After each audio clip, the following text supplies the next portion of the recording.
Good evening, everyone. SpaceX maintains the top spot in Ars Technica's annual rankings. You'll never guess who actually dropped a couple of notches. That's an interesting story. L3 Harris sells 60% of its stake in space propulsion business for $845 million.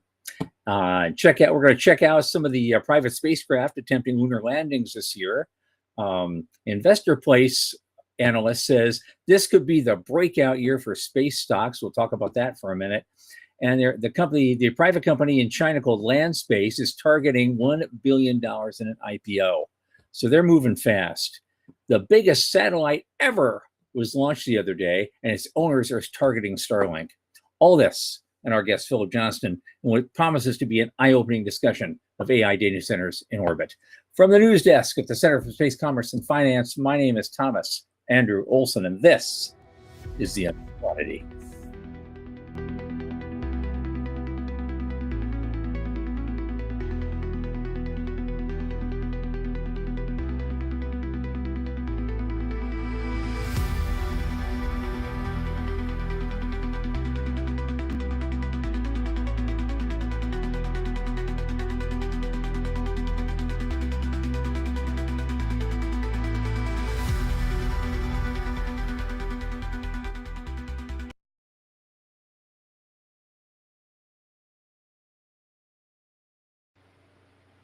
And this is the first show of 2026. Welcome, everyone. And as you know, we are sponsored by the Center for Space Commerce and Finance. What do? We champion and strengthen emerging space startups and space-adjacent enterprises worldwide through advisory, access, and advocacy. Our pitch events and world-class boot camps fortify startups to be better investor-ready. Now, a lot of our work, especially this podcast, is supported by our listeners and fans like you. Remember, the center is a 501c3 nonprofit. Just go to our website, cscf.space/support, click the donate button, and drop something in the tip jar. Thanks so much for all your help. Now, my oldest space friend, Michael Lane, without the religious references, is here with us. Come on in, ma'am. I'm disappointed without the religious references, without the cult references. It's like you don't even know me anymore. I thought, no, I just didn't want to torture you one day this year. I didn't want to torture you. So I thought, welcome, brother. We're here. We're doing it again. Another year, man. Where does it go? Shaman.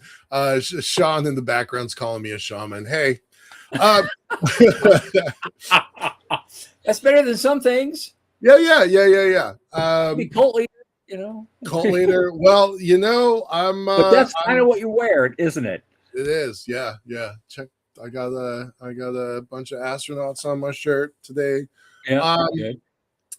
Yeah. Happy New Year.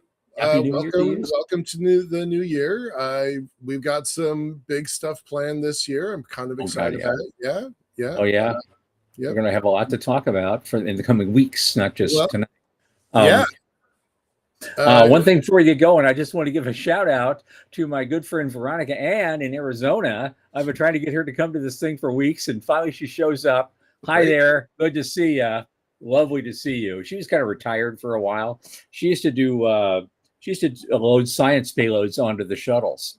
Oh, right on. For a long time, and she was right in there with all the cool kids, and she kind of semi-retired for a while, went and did other things. And she's thinking about rejoining the world, and I'm trying to encourage her a lot in doing that.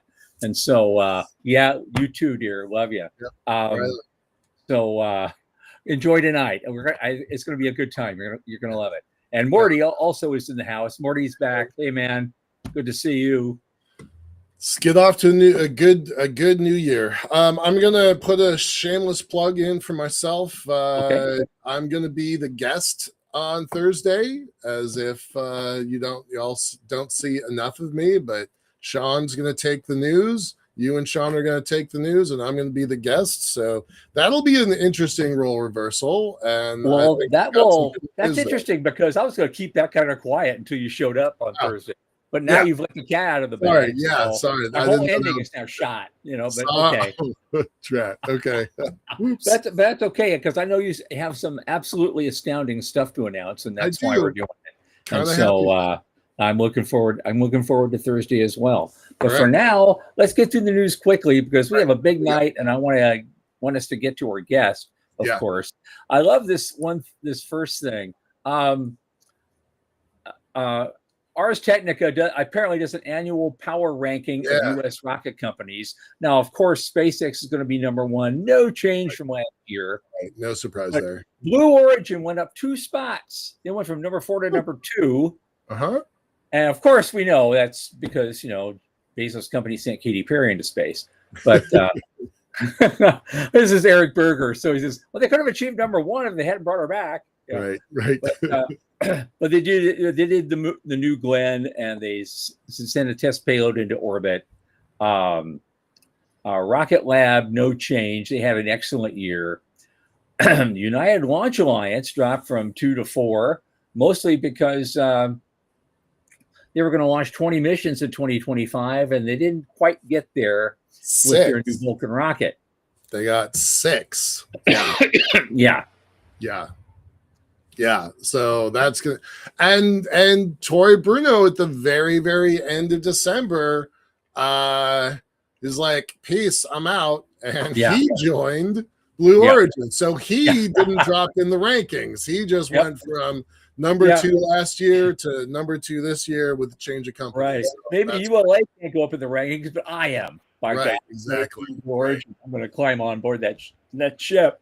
Yep.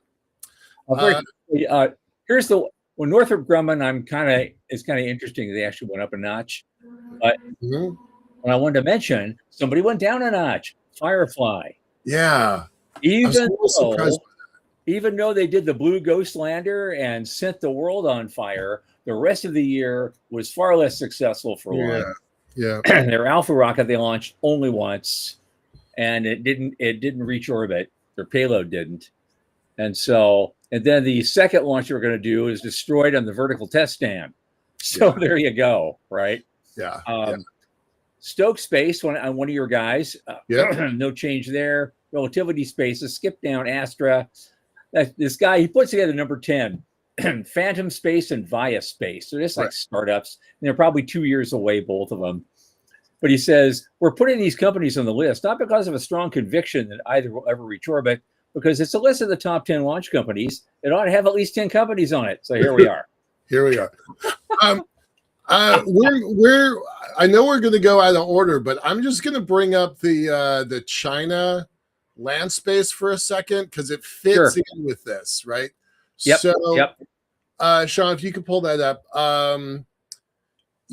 this is just one of China's many space companies, right?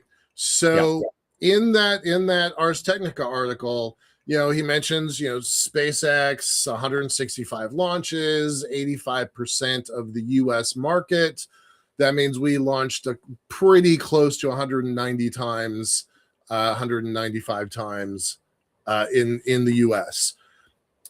China in the middle 70s, something like that. Right. But what's different is that they have many functional rocket companies.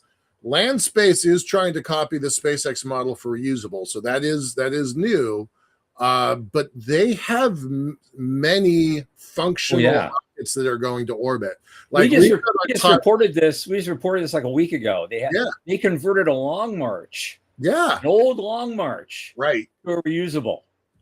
So while we have the biggest hitter on the planet, they have a really deep bench, and I think that is something that folks should be paying attention to when those other rocket companies pick up their cadence. If the best we've got is Firefly that's had some mishaps, and Astra that's not on the game, and ULA that's not really in the game, and Northrop Grumman that's not really in the game. We need to kind of balance that a little bit. So I just wanted to point that out when we talk about China's land. Okay, then on that topic, let's go out of order again. Yeah, okay. And we'll go to the Moonrush article. Yeah. Okay, all right. Let's go to the Moonrush article. This is the one where we showcase the guys that are supposed to be attempting lunar landings next year, and it boils down to 4. Blue Origin with their Blue Moon Pathfinder mission. They're launching on a new Glenn as early as sometime, maybe in first quarter. Firefly is going to do Blue Ghost M2, and this time they want to go to the far side.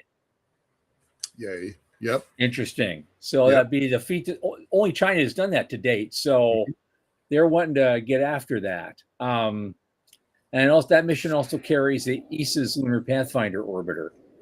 So with a Firefly's OTV, they'll act as the communications relay for Blue Ghost 2.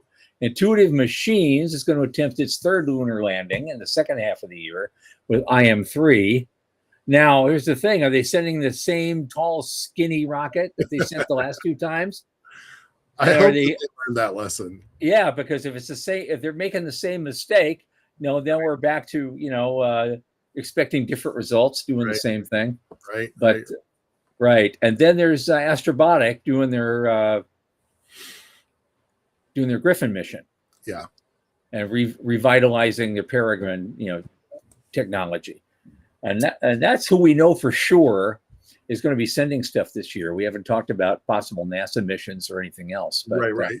China's sending Chang'e 7, so that's on the to-do list towards the middle of the year. And of course, we're going to have a mission go around the moon, a crewed mission. I think 4 astronauts for 10 days. That I think is supposed to launch in the next 2 weeks. So we need to look that up and just. Well, it's also supposed to be a Starship test.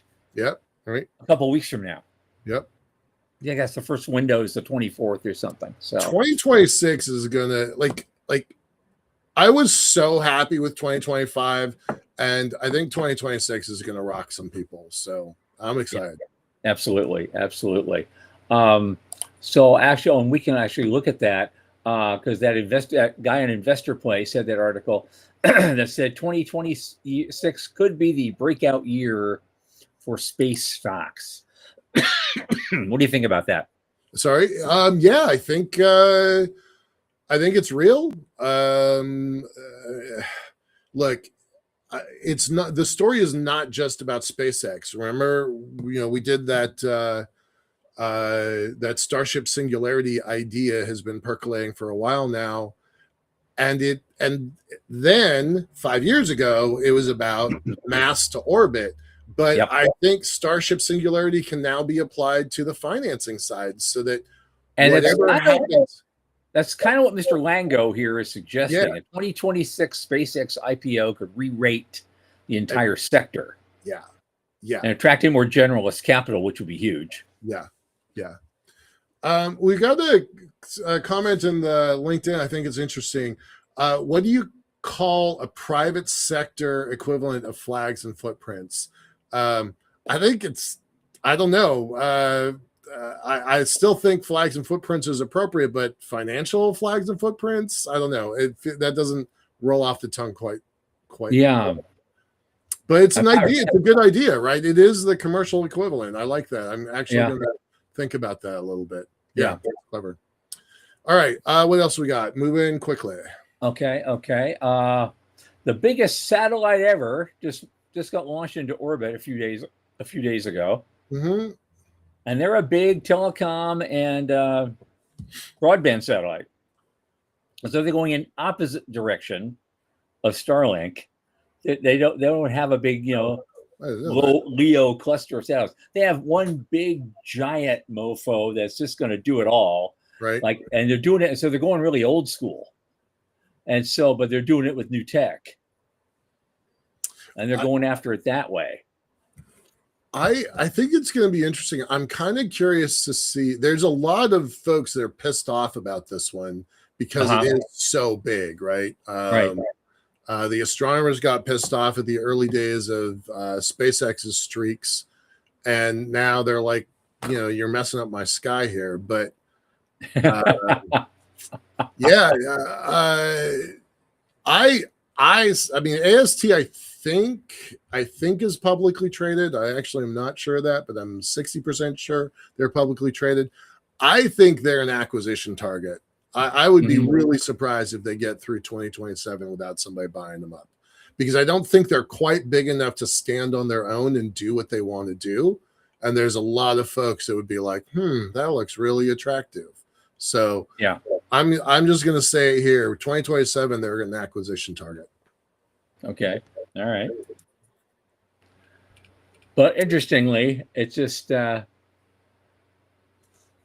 reading just about what they do. They want to. They're already counting AT&T, Verizon, and 50 other companies as partners. Right. And your phone will switch to the satellite once it loses contact with the tower. And they say that'll get you 120 megabytes per second, which is pretty good. Our friend Charles Miller is the guy who pioneered that technology. I hope that he's getting a piece of that. Yeah, yeah. Link. They have an active patent, so I'm hoping that they, were able to monetize that a little bit. I do want to come back to this, though. The Bluebird 6 comes in at a full 2,400 square feet. Yeah. When we bring in our guest in a moment, I'm going to ask him how 2,400 square feet compares to what they're doing, because I think it's going to absolutely. But they say it's the size of a 3-bedroom apartment, basically. Yeah. All right. All right. Let's end this off with L3 Harris. Yeah, that's our. I'm. You know what? I'm just going to be generous and say that's our first $1 billion deal of the year. Right. Last year we were like, oh, there's a whole bunch of $100 million deals, and that was a really big deal. And then a couple of folks showed up with 8 and 40 and $1.5 trillion, 8 billion for what was it? Yeah, 8 billion from Japan, 40 billion from Germany, and some unknown very large number from JP Morgan that was $1.5 trillion. But I'm going to mark this as our first $1 billion deal for the year. So when we do next year's wrap up, Tom, let's just that's in there. I'm making the list already. Yeah. I'm not taking any chances. Right. But the reason, when you look at it, though, interestingly, the reason is L3 Harris wants to kind of extricate themselves from just civilian space sector and concentrate more on defense, defense and security.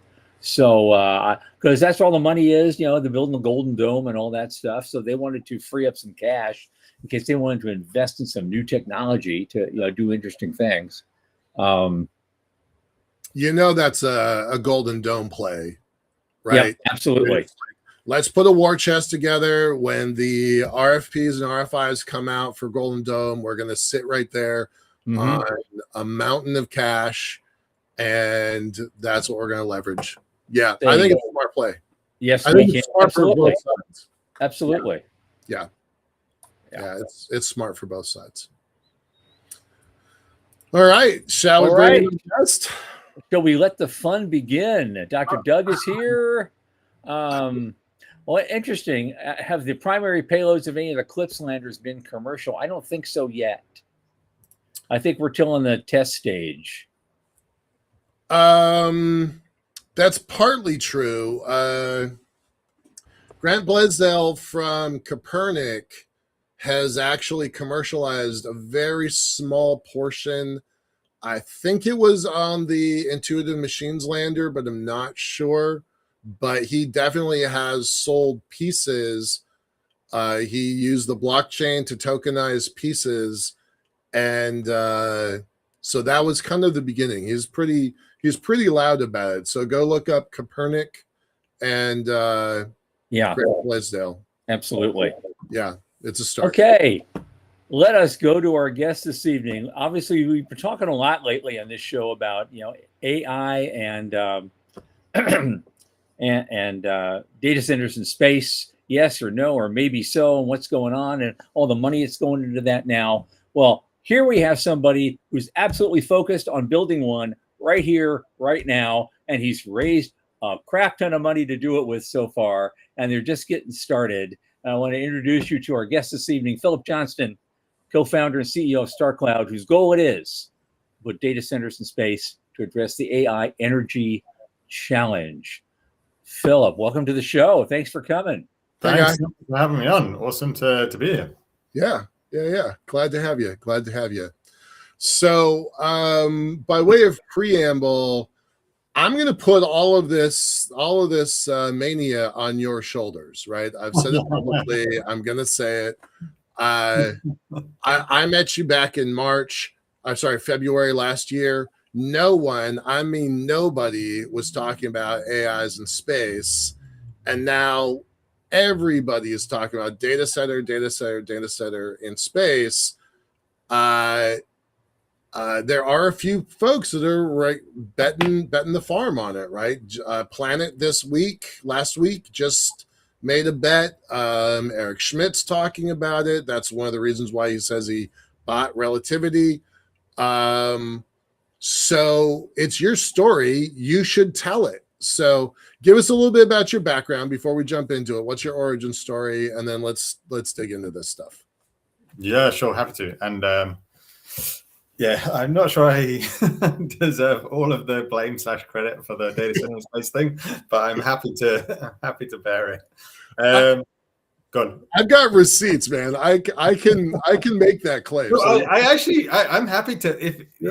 I just don't want people on the chat going, "Oh, he's trying to take credit for something." No, I'm not saying you're not taking credit. In fact, I've found that has been the opposite. But I am saying I didn't see it anywhere. Like Tom and I have been at this for 25 years. Dennis Wingo, at least 20 years ago, started talking about networks in space. And Dennis and his team, with the Stott family and a couple others at Lone Star, they were 100% first in this game, and it preceded you by at least 12 years. But they didn't make it loud. They didn't make it. I was loud. Right. So it's not that you were first, because we know the people that were first. Yeah.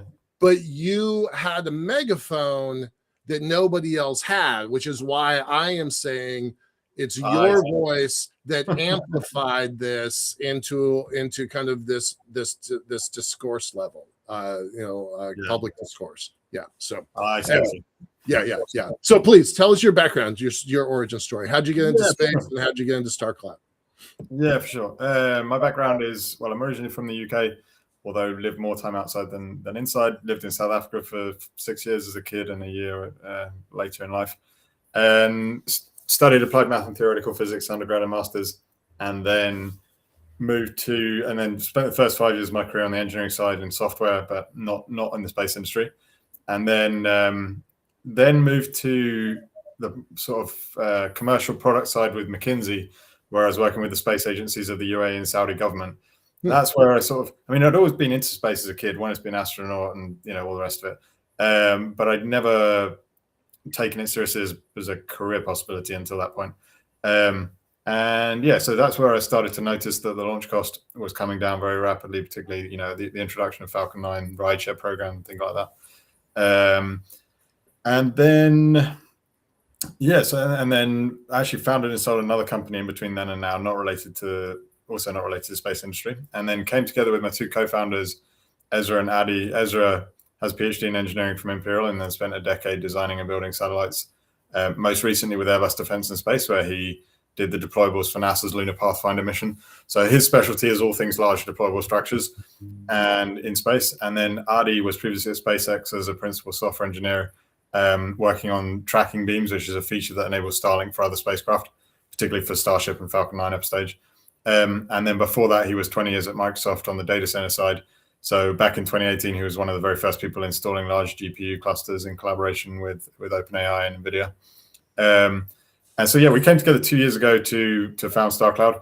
The initial premise of the business was actually mainly providing edge and cloud services for other spacecraft. We had looked a bit at space-based solar and concluded that because you lose most of the energy in transmission to Earth, you would need a very low launch cost for that to be viable. But we started mainly working on this edge and cloud for other spacecraft. And then we ran the numbers again early last year, and that led to us putting out a white paper saying, no, actually, we think the launch cost break even is much closer than it would be for space-based solar, for example. And we came to the number of around $400 or $500 a kilo to be break even with a 10 cents per kilowatt hour energy price. And that led to the founding of the company, essentially, or that led to us. We went through Y Combinator last summer, and then 2 summers ago now. 2 summers. Yeah. And then on the back of that, raised the seed round, and then we've launched our first spacecraft exactly 21 months after founding. So that's Starcloud 1. It's about the size of a small fridge. It's a 60-kilogram small sat. It has the first NVIDIA H100 on board, which is about 100 times more powerful GPU or AI compute than has been in space before. And with that, we've just trained the first model in space. We trained the Nano GPT from Andre Karpathy. He was retweeting about it, which was nice of him. And then we also ran the first version of Gemini in space. So we had Demesis Habis was tweeting about that, which is also nice. And then we got about a big megaphone. You have a big megaphone. That's what I mean. And Eric Schmidt. Schmidt. Right. Yeah. When you've got name brand billionaires talking about your project, it does probably help. Definitely helps. Yeah. And then we've got a second spacecraft launching in October this year. That's about 100 times the power generation of the first. We'll have by far the largest deployable radiator in space. Commercial radiator in space. It won't be as big as the ISS one. And it will have a bunch of the Blackwell chip from NVIDIA, as well as the AWS Outpost. And we'll have some Bitcoin miners on there as well. And that one is the first commercial offering. So that one will generate more cash than it costs to design, build, and launch. And that is, again, mainly focused on serving cloud and edge for other spacecraft, mainly DoD or DOW, and a few commercial Earth observation customers. This is a show that's at that intersection, that crossroads of money and space. So let's talk about that for a minute. So that's your first paying customer. You said you're actually going to generate a profit off of the launch in October. Yes. Okay. You want to tell us your margins? No. So did you really expect that? Did you really expect that? Some people tell us their margins. I'm just saying. The margin is low, but it's big. Yeah. It's greater than zero. Okay. All right. That's still great, right? Not a lot of space companies are at it for a long time and don't have that. So that's awesome. Okay, so let's get to some nitty gritty of what you're doing. We've gotten some money sources, or we're doing all that. Got your background. What do you intend to build? How long is it going to take you to build it and deploy it? What's your timeline for that? A little more about who your customers could be, and what's the long-term plan for all of this? Yeah, so you mentioned Golden Dome earlier. We're definitely in the crosshairs of Golden Dome funding because they want an orchestration. They want a node on orbit that can process data. So they've got all of these sources of data coming in from commercial EO and from their own satellites, and they don't necessarily want to have to try and downlink all of that, even if they can. So, at the moment, they're waiting for ground stations, which is a nightmare, but in future, they'll have optical. But even with optical, your space to ground link is about 2 orders of magnitude less bandwidth than your space to space link. And so they would much rather have some ability to draw insights from particularly SAR data and hyperspectral and very high res optical. They want to be able to draw some insights from that before it gets, before having to downlink to the ground. And that's where they really want not just a Jetson, like they want H100 type capability on orbit. And so that's the main, honestly, customer type to start with. And so, the second spacecraft, as mentioned, that's about a 10 kilowatts satellite launching next year. We'll launch another one very similar the year after. So 2027, we'll launch a very similar one. Partly because Starship isn't ready, and partly because we think there'll be demand for that. Or, we'll know there'll be demand for that. And then we basically try and scale up every year. So we want to launch the Starlink V3 PEZ dispenser form factor on Starship, which is about 100. We think we can get 100 kilowatts in a 2-ton spacecraft. And then from there, we just launch a whole bunch of those. That one is the one where it comes close to being cost competitive with terrestrial on energy cost. And as soon as we possibly can, we'll launch a full Starship payload bay, which we're expecting to be sort of 15, 20 megawatts. And then we'll just be launching many of those. And it will be a very long time before we're docking anything together. Like, that we have this render of a massive 5 gigawatt center. It's an extremely long time before that happens, because you don't actually need to dock anything together unless you're training a large model. The only reason you would dock anything is to train a large model, because you need the whole thing to be internally networked. Yeah. But you're not going to be training a frontier model until the largest data center in space is bigger than the largest data center on Earth. And even in 10 years' time, probably the largest data center on Earth is going to be 5 gigawatts. So it's extremely unlikely that, anytime in the next decade, we're not going to be docking stuff together, basically. I'm genuinely relieved to hear you say that. Yeah. I think your marketing is very misleading, and I have heard you say that before, but I wanted you to say it on camera, on screen, right? Like, that's actually honestly genuinely happy that you just said that, because it's much more closer to reality. Give me a perspective. I don't speak in megawatts and gigawatts. I don't speak that language. So compare that to what we just had up, the AST satellite. Yes. So the surface area, square feet of solar panels. How big is that? Yours compared to theirs? How much? So I think it's roughly the Starlink V3 form factor that goes in Starship out the PEZ dispenser. Yep. A 100 kilowatt, which is about 100 kilowatts, that will have the surface area of about a 20 meter by 20 meter, so 400 meters squared, which is about 4,000 square feet, which is roughly the same area in terms of power generation as that. Okay. It will be different form factor in that we will have 2 wings that come off a central compute module, and then we have to pump coolant past chips and out to radiators. So the first part of the wings will be radiators, and the second part of the wings will be solar panels. And that's the form factor. You once said to me that if you were going to build your business plan from scratch, that you would focus on radiators in space. Is that still true? I mean, essentially, we are a space radiator company. I mean, like 80% of the engineering work that we're doing is radiators. So, so there's 2 difficult things about what we're doing. One is getting rid of the heat, and 2 is making the chips work in a high radiation environment. And so, like 70 or 80% of the team is working on the radiator, and the other 20, 30% is working on making the chips work in a high radiation environment. Space radiators are probably the most useful. I mean, they're like ubiquitously useful across many different types of spacecraft. Every mission.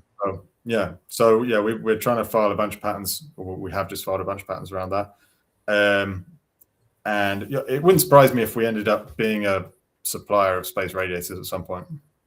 It wouldn't surprise me either. If you can solve that problem, that's what everybody keeps coming back with is heat. So I mean, you describe, like, you just said patents, you just filed some stuff. Can you describe, without giving away your IP, how in the hell do you do this thing that nobody else has figured out what you think you have figured out? So give us some hints.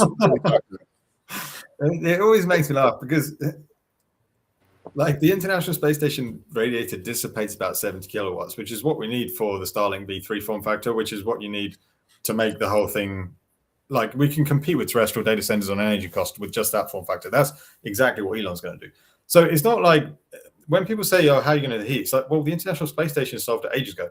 The difficult part is how do you make it cheap and light, because the International Space Station radiator is expensive and heavy.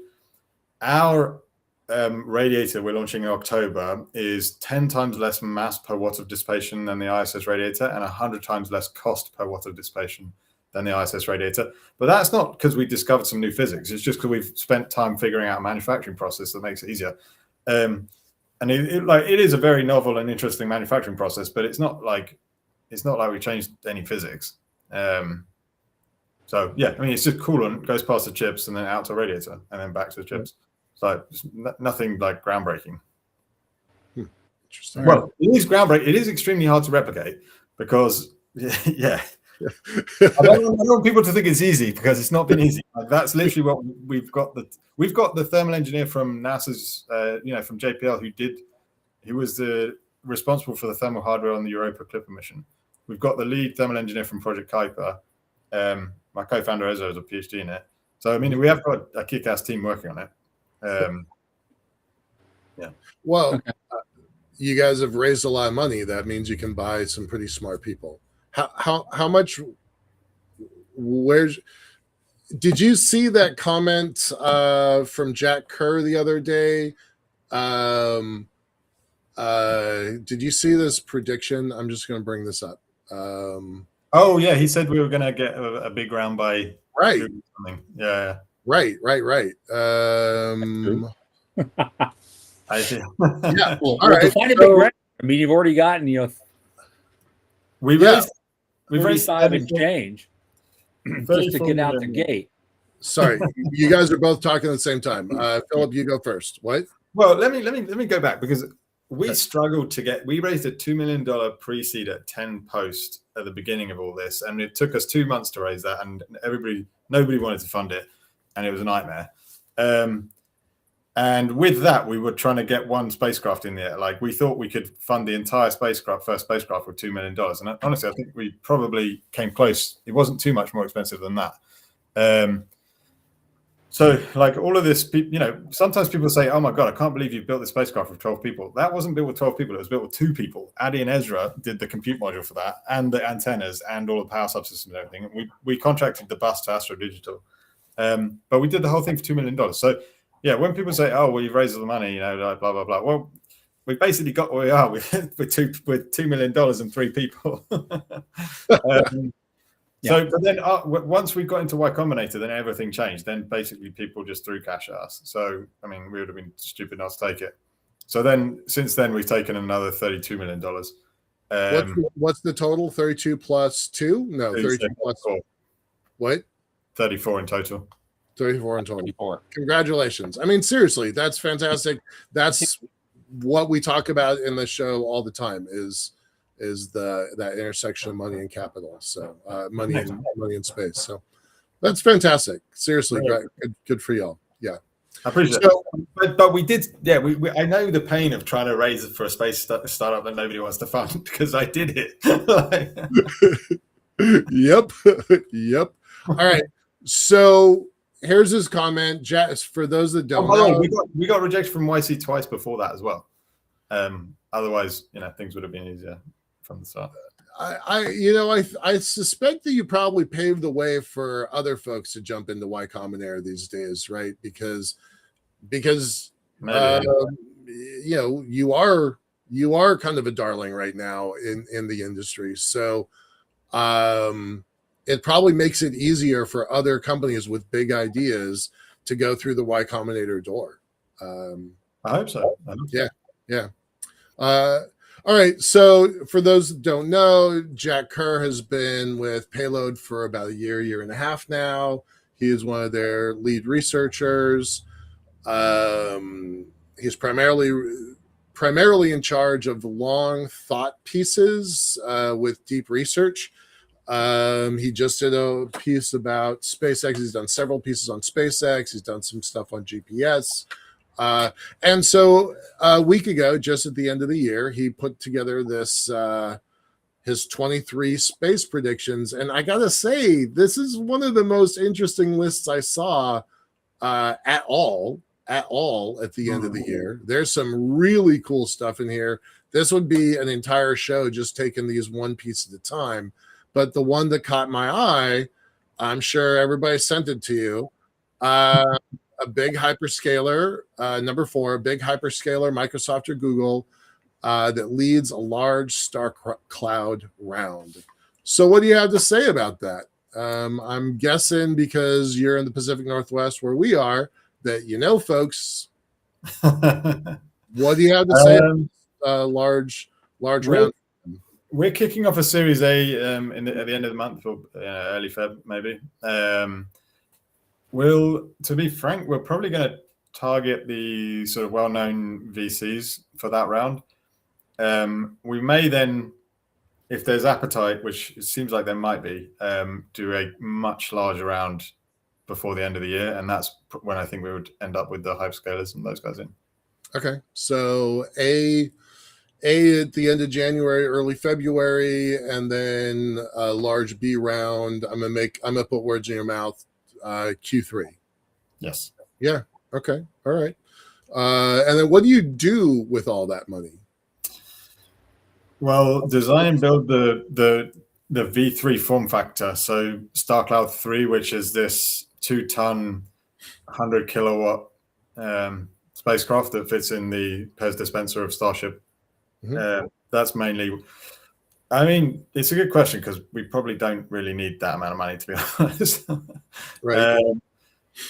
So, I mean, it's the same war chest that we just talked about, half an hour ago. Yeah, the Golden Dome thing. Yeah. If you have it, it's easier to get these types of Golden Dome contracts. Yeah. But that's the main thing. Okay, so you're building the hardware. You're going to do it up modularly, of course, and you're going to start putting things together and just keep moving on to different milestones. What point do you actually start getting some revenues in all this? And we have revenues now. When do you hit break even, do you think? Yeah, we have revenues from the first one. We'll hit break even with the second one launching in October. So that one, that one we could feasibly just run the company on that one forever. Mm-hmm. And then we become very profitable with Starship type, launch capacity and prices. Do you need Starship to work in order to work to compete with terrestrial data centers on the energy cost? There's no way we're replacing, AWS type servers until you have anything close to Starship launch prices.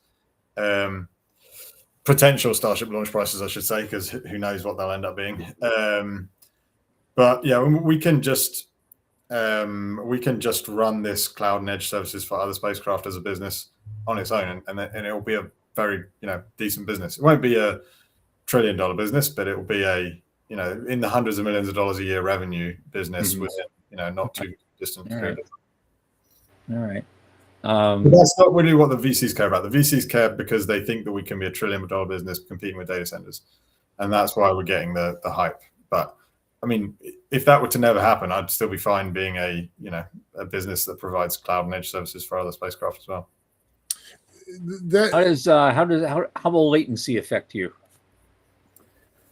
Well, right now it's a complete nightmare because obviously we have the same problems as everyone else trying to wait for ground stations and everything else. The second satellite has 3 optical terminals on it, 2 connecting to a mega constellation, which shall not be named, which you can guess. It's not very many. And one which is an SDA compliant laser to connect to customers and to the SDA transport layer. And so, we'll have basically sub 40 millisecond latency to anywhere on Earth, very high bandwidth connectivity on the second spacecraft. I think we might be the first commercial customer of that flying it as well, which would be interesting.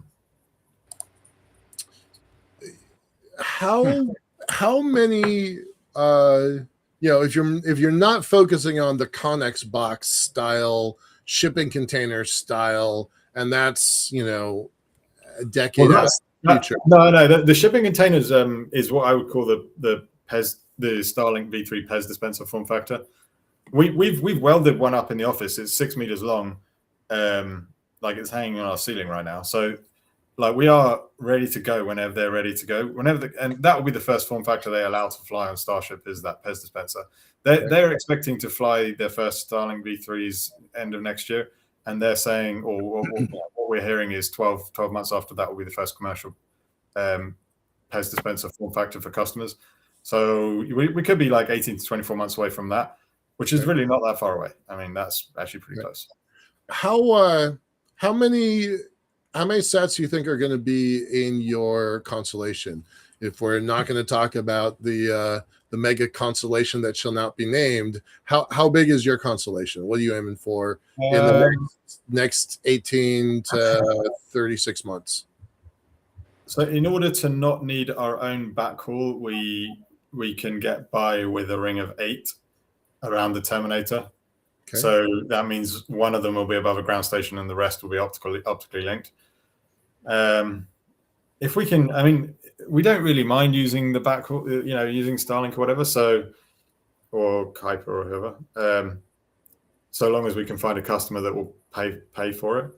So, it could be that we only start scaling up the constellation once we're doing this Starship-sized craft, and then we would do as many as we can do. I mean, we would literally, if we can do 10,000, we'll do 10,000. It's just going to come down to whether we can finance them.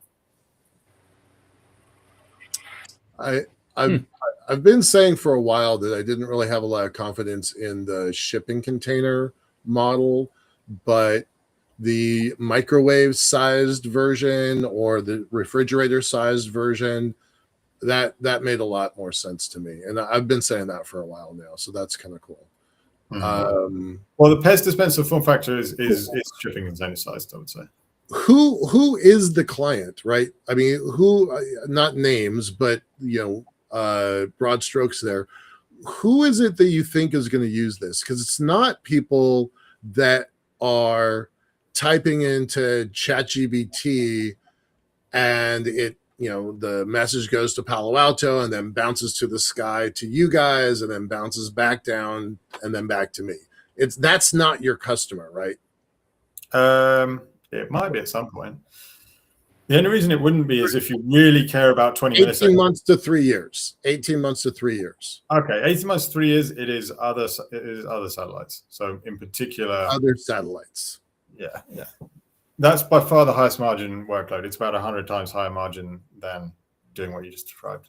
Okay, because you're getting all the attention because people that don't know space think you're going to be answering their GBT questions. Well, we will probably in 36 months. 36? Okay.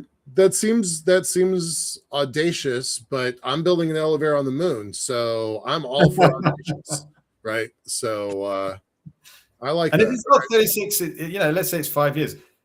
If there is a point in time where most new data centers are being built in space, and I keep telling people, I say within 10 years, most new compute capacity will be being built in space.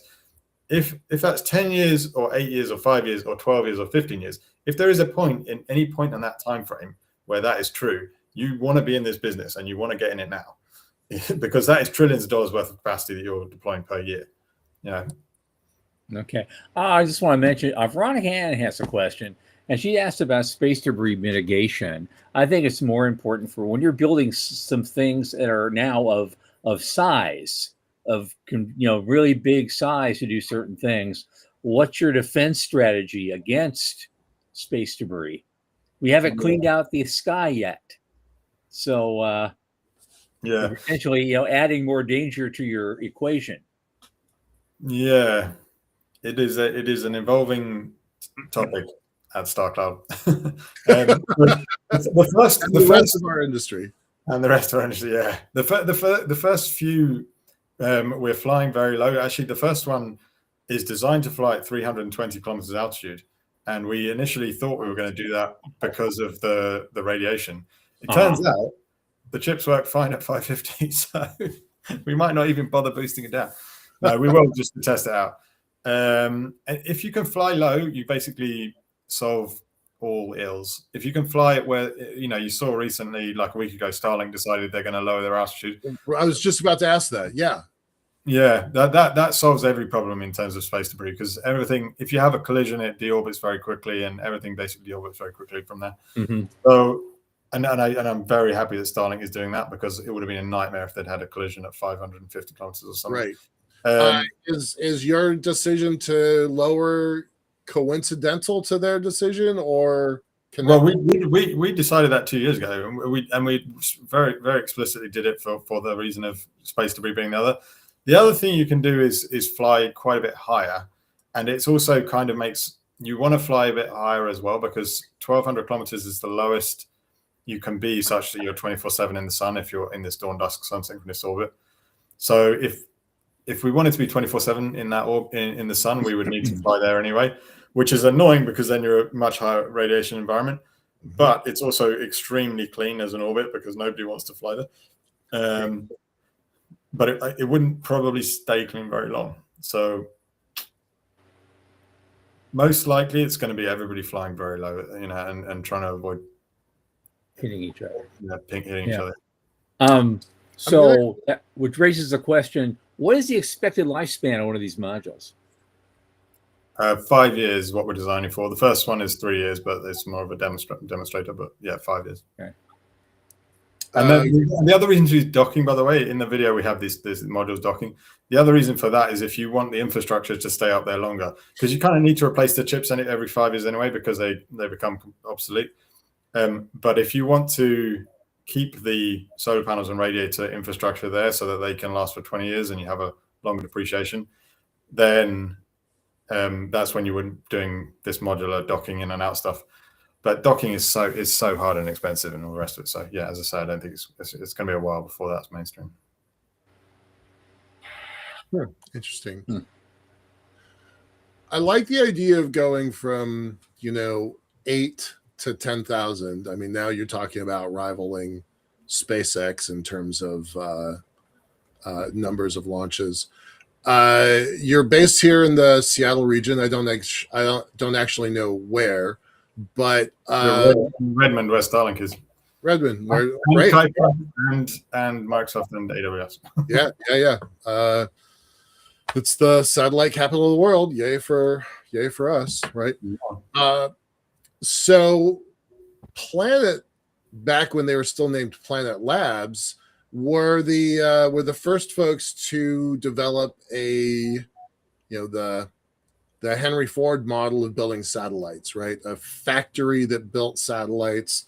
They went through very fast iterations. I think each of their satellites that iteration only lasted 5 to 7 months, and then they were on to the next one and the next one and the next one.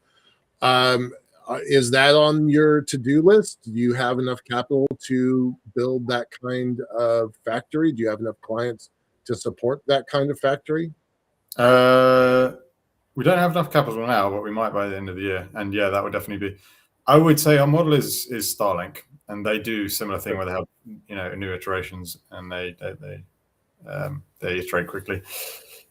And Planet, because they did it first, but Starlink's done it at scale, really. So yeah, that's definitely the idea. Cool. All right.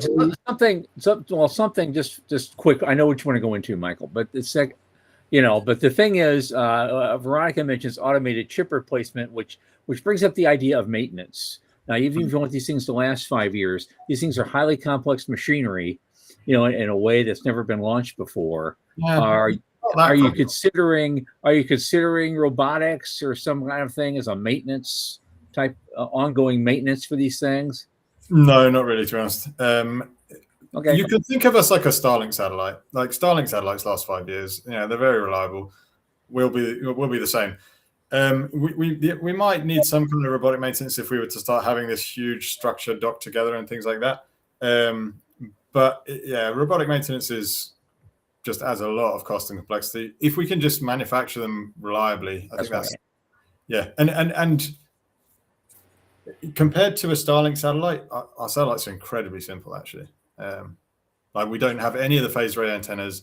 We don't really need any of the, they do a lot of maneuvering and a bunch of stuff that we don't need to do. So yeah, I think it'll be a very simple satellite.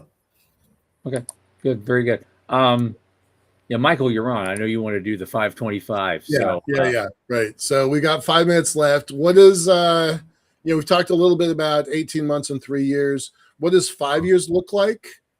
And what does 25 years look like?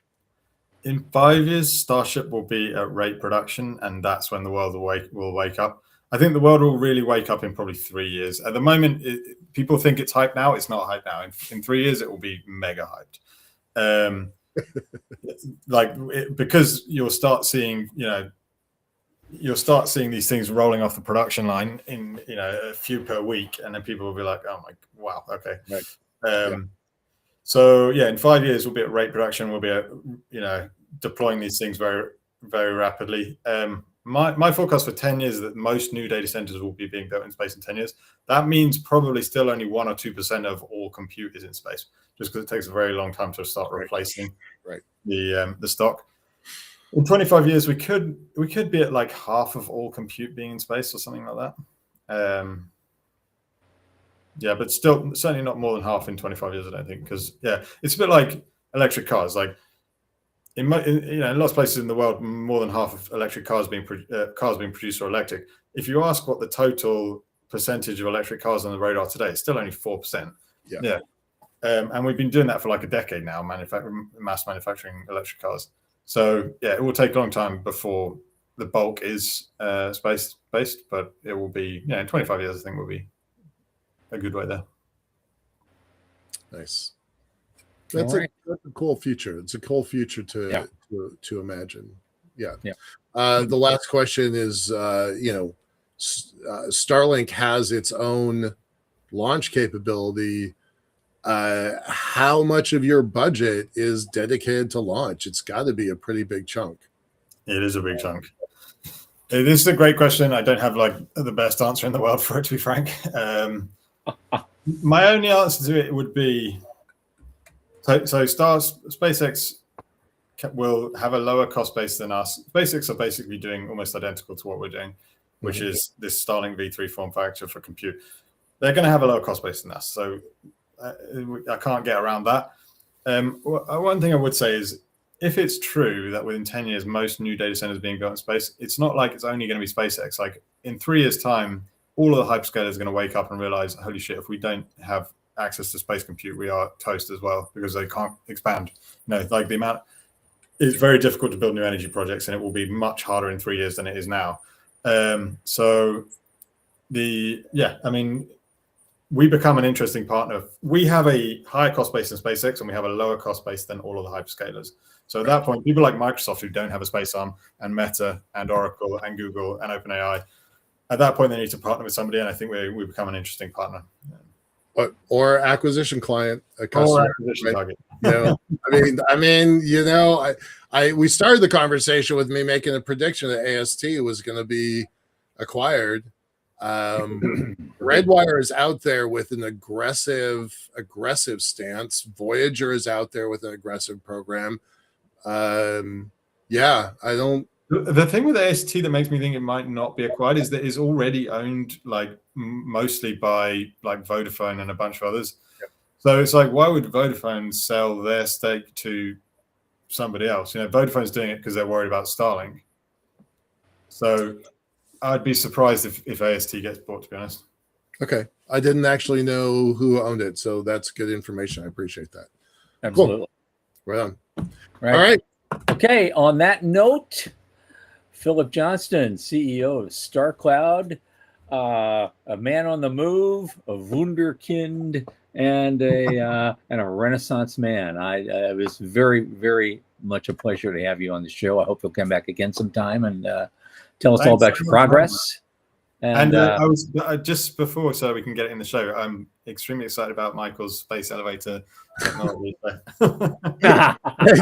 Appreciate that. Always nice to have that. Come back on Thursday. I'm going to have a couple announcements. So absolutely. Our guest this coming Thursday is Michael himself. He's got some major announcements to make, and we're going to make a surprise out of that. And he spoiled his own surprise. So expect to get hit hard, man. We have the questions ready for you, dude. This is going to be fun to have you at the other end of this. I can take so. For Phillip Johnston, Michael Lane, Sean Key, I am Thomas Andrew Olson from the Center for Space Commerce and Finance. Keep watching the skies.